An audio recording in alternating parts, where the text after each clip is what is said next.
This episode is brought to you by Communications Training for Coffee Teams, a new Map It Forward workshop tailored to get your team communicating more confidently to improve general mental health as well as business profitability. Click the link in the show notes for further details. Welcome to the Daily Coffee Pro by Map It Forward, friends. I'm your host, Lee Safar, and we are joined for our third out of 5 episodes with Muki Yeung.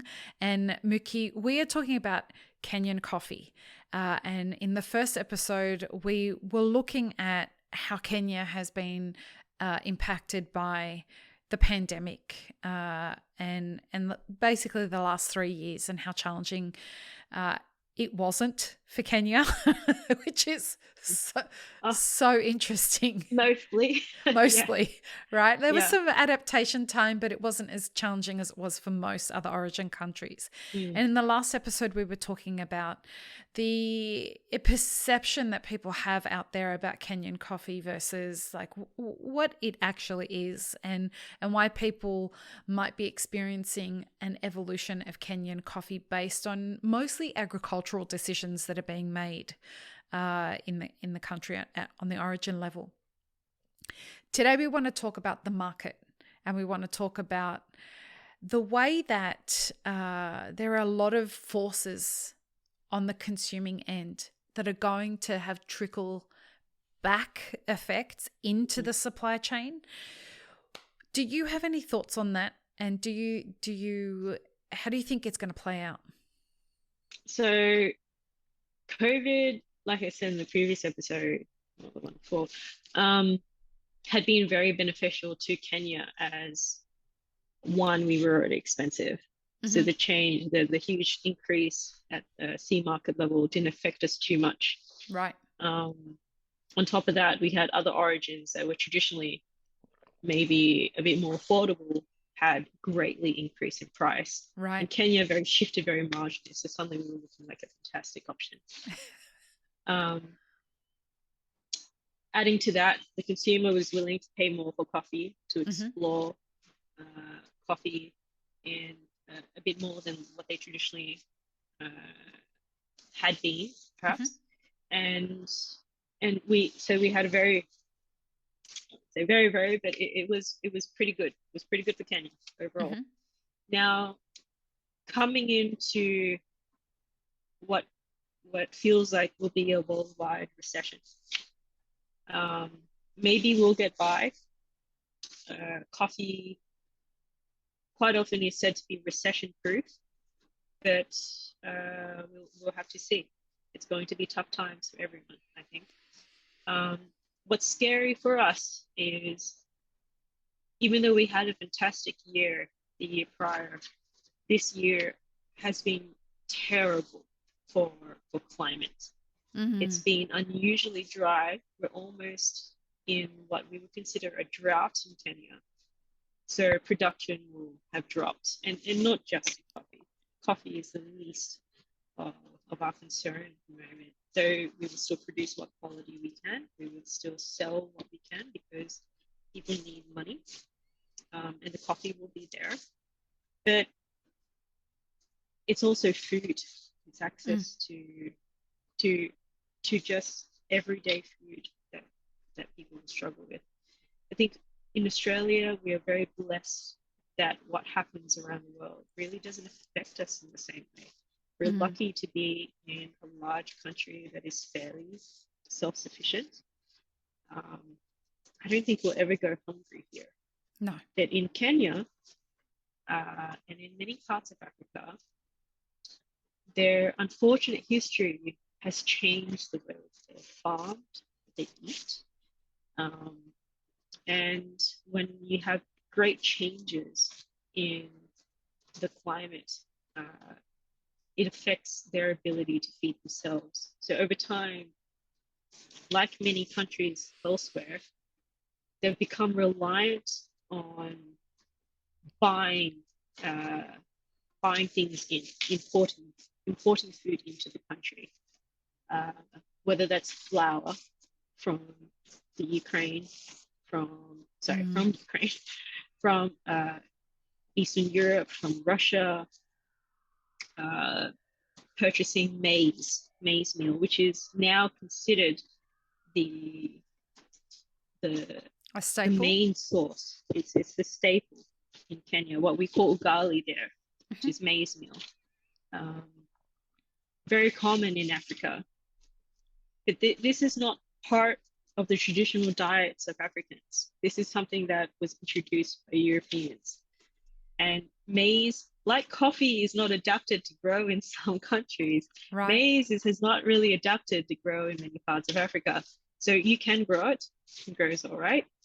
But in the instance that we have now, where we are in drought, they're not able to produce as much food as they used to be. I know this is quite a diversion from coffee, but I feel this is something that we often don't talk enough on. Is many places around the world, we work with smallholder farmers, and we focus on their ability to produce coffee, but these are often subsistence farmers, and can they even feed themselves? And this is a huge impact of climate change that comes up into conversation, but I guess we don't focus on it enough. Well, we're going to attribute a whole next episode to it, because I really want to dig into the climate story. But tell me, are producers aware in Kenya? Is there a general acceptance that there is a global economic situation that's happening and coming? And are they prepared for it? Are they nervous about it? Some, yes. Many, no. I think we've got our own problems within the country that people are trying to get through. That you can't focus on the bigger picture if the problems are right in your face. We've just gone through an election, a big election in Kenya. The previous president had just finished 2 terms, so we were going into a new president, a new party. Thankfully, it was quite peaceful, but there's still quite some changes, and we're coming into a time where fuel has jumped massively in price. It had slowly increased in Kenya, but they do subsidize fuel there, and it's jumped maybe 50 cents.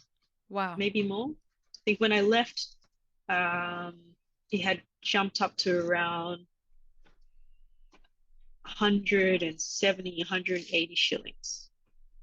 So USD, that's probably $1.50. A litre? A litre. Yep. Yeah. When I first moved to the country, not even that long ago, only a couple of years ago, it was sitting around $1, $1.10. Right. Yeah, we've been experiencing the same thing here in Australia. The US has been experiencing something similar. It's the cost of doing business right now, and the cost of just living is really out of control. You can imagine that in a country like Kenya, where people are making way less money. Yep. And the income is far, far lower, yet the cost is still the same. Here, I feel like we can buffer it a bit. Yes, it's expensive. Yeah. But the majority of us can still afford it to some degree. Yeah. Maybe we just have to cut back a little bit. We also have public transport here, many options of public transport that is fairly affordable. Access to things is quite, I can walk out the door here and there's a supermarket, there's a cafe, I can order things in if I need to. It's not the case in Kenya. Right. It's a huge country. You do have forms of transport that you can rely on, but it's all private. And so costs are spiraling. So it's not just fuel, it's food, it's oil, cooking oil that many people rely on. It's double, triple the price that it used to be. What about labor? What's the cost? How is the cost of labor being impacted in Kenya? So I think that there's going to be 2 ways. It's either people will demand to be paid more. But in this case, because so many people are desperate, it's likely that there will be those out there willing to take a pay cut just to get a job. Right. And that's also a side, I think, people don't see. When you're really, really desperate, you'll take anything. And there are many unskilled workers in not only Kenya, in other parts of the world, that if they can no longer grow the food that they would have relied on, that they'll have to take up work somewhere. And if they're fighting for it with 100 other people, they'll just take what they can. Challenging times lead people to act different than when they would if everything was stable. And I think that's the, in the previous series that I released, I was talking about this tsunami that's coming. And everyone at MICE was sick of me talking, I'm sure, about this tsunami, but it's coming. And when this tsunami comes for us, because it's got a lot of layers in this tsunami, we're talking about the economic perspective, we're talking about a potential world war, we're talking about an energy crisis, we're talking about climate change, we're talking about so many more things, right? Labor shortages, currency increases, all of that kind of stuff. Just volatility worldwide on a number of different levels. People are going to react rather than be present and figure shit out, right? Like there's going to be a lot of reacting that's going on. And that's what happens in times of uncertainty. We can't expect any different than that. People are going to be surprisingly, people are going to be surprised by this. I think we've lived through many, many years of toxic positivity, I guess. I love you, if Muki. that makes sense. Like it's like I understand that it's in our nature to try to be hopeful, but I guess it's also very much my nature, my own personal nature, to try to be realistic. Yes. Yeah. Yes, I'm with you on that. So we touched a little bit on climate change earlier. We are going to have that conversation about climate change in the next episode. But before we do, I want to ask you one question. Do we anticipate that the cost, Kenyans being of the more expensive of all the origin countries, do you foresee Kenyans continuing to climb in price? Given you spoke about a drop in yield and what's going on with the markets globally, do you see Kenyans going up over the next couple of years? Yes. Maybe not in a wild swing because they are already so expensive compared to, like, on average, compared to many other countries. But it will go up in price as the cost of inputs rise, as the cost of living rises. It has to. And honestly, I think it should. If I have to think of the best quality Kenyan that you can get versus the prices that people are asking for at other origins, I personally think that it's still undervalued. People can afford to pay more for it. And they should. If they can, they should. What a great place to leave this episode. You're awesome. Peace, love, and peanut butter, everybody. Have an amazing rest of your day. Thanks, friends. If you enjoyed this video, here's what you should check out next. Consider supporting Map It Forward on Patreon and be sure to subscribe and hit the notification bell before you leave.